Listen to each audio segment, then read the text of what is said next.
आज आपण सीझनमध्ये एकदा तरी बनवायलाच हवी अशी मस्त चटपटीत कैरीची चटणी बनवणार आहोत।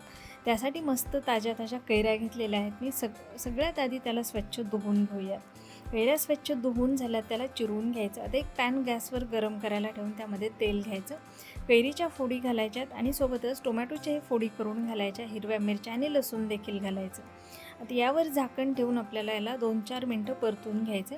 पुन्हा झाकण काढायचं, दुसऱ्या बाजूने सुद्धा याला पलटून परतून घ्यायचं। पुन्हा झाकण ठेवते मी यावरती, पुन्हा 2-3 मिनिटांनंतर झाकण काढूयात। आता हे छान परतलं गेलं, गॅस बंद करायचा, टोमॅटोची वरची स्किन काढून टाकायची आणि हे टोमॅटो आता आपल्याला या उकळीमध्ये घ्यायचं किंवा तुम्ही ही चटणी मिक्सरवरतीही वाटून घेऊ शकता। सोबतच हिरवी मिरची, कैरीचा जो गर आहे तो अशा पद्धतीने काढून घ्यायचा। आपण त्यामध्ये घातलेला लसूण यामध्ये घालायचा, बारीक चिरलेला कांदा, कोथिंबीर घालायची, लाल मिरची पावडर, चवीपुरतं मीठ, थोडी जिरेपूड आणि साखर घालायची आणि याला छान अशा पद्धतीने कुटून घ्यायचे। एकदम टेस्टी लागते, बनवायला सुद्धा सोपी आहे। सगळ्यात शेवटी पॅनमधलं तेल घालून मिक्स करून घ्यायचं। खाण्यासाठी एकदम मस्त चटपटीत आणि चविष्ट चटणी तयार आहे।